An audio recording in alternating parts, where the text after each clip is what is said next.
We have been writing about Adamis Pharmaceuticals, ADMP, for several months. We have opined on the value of its FDA-approved epinephrine injector, Symjepi, as well as that of its budding pipeline. We have also discussed at length the agonizingly long process the company has undertaken to find and confirm a commercialization partner for Symjepi.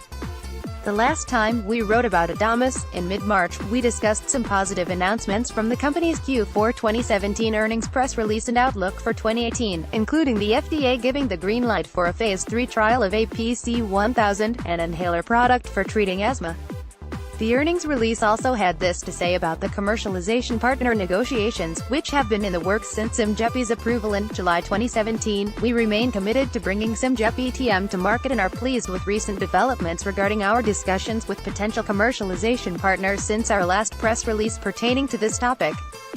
Once the commercial strategy is finalized, our focus will be advancing our other product candidates with the objective of increasing shareholder value. The entire Adamis team is working hard to achieve these goals during 2018. The process has been interminable, taking far longer than we, or the market, imagined possible. Today, we provide an update on the partnership situation. We draw heavily on a phone conversation held with Mark Flather, Adamis head of investor relations, on April 25. Ultimately, we find that, despite the disappointing speed of execution and frustrating lack of communication from management, investors should not throw in the towel on Adamis. Talking about partnership talks, Flather was clear about Adamis' priorities. First things first, the company is going to firm up the commercialization plan. That is hardly new information, as that has been the company's overriding priority since last summer. We did get a few additional comments, however, with Flather stating that the talks are now pretty far along, and that Adamis likes where they are going. The first comment, of course, is trivially true insofar as talks would have to be pretty darn far along after 9 months. The second is a bit of new material since the company has been extremely tight-lipped about its confidence in the talks except in the vaguest of terms. The confidence was certainly more evident in this latest call than in a March conversation in which there seemed to be mounting internal pressure on CEO Dennis Carlo to execute with speed. Flather stated that they are still very optimistic that this process can come to an end and hopefully soon. We have not heard a reference to soon in a while, with most recent comments being more of a "it'll happen when it'll happen" type of affair. So we chalk this up as indicative of at least some meaningful process. Apparently there are still 2 partner candidates in the running, however, so they have yet to nail it down completely. Flather said, "We hope to make shareholders happy. We certainly hope so too. The company has the product. It needs someone who can sell it." 2 lids on the stock price. During our conversation, Flather made reference to the 2 lids on Adamis stock price. The first lid is obvious, namely the uncertainty over deal execution on a partnership. While he was happy to discuss such issues as the comparative benefits of a deal with a bigger front-loaded payment to one with a higher percentage of sales, most investors would likely be happy to see proof of any deal at this stage. We agree with Flather that it is critical to get the best partner and the best deal that you can. But we also recognize that time is money and Adamis does not have forever. That brings us to the second lid on the share price, cash concerns. At the end of 2017, Adamis had $18.3 million in cash, about $17 million of which was unrestricted.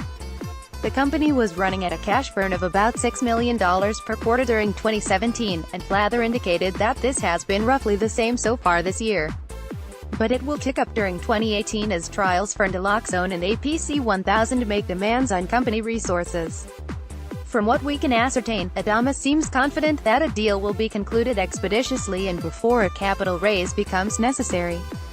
With a fairly high incidence of inside ownership, a capital raise at the currently depressed share price would give management a bloody nose at the same time it bloodies the broader shareholder base. We commented in our last article that cash could become a problem for bargaining power. Obviously, the company would much rather do any offering from a position of strength after a commercial partner is secured and the share price buoyed up in response. But that means it needs to close a deal fast.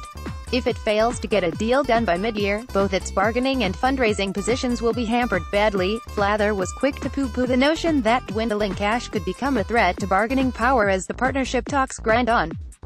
That can mean a couple of things. For one, it could simply be deflection. On the other hand, it may be indicative of a deal coming together in the near term. Investors' eye view. So what should investors make of all this?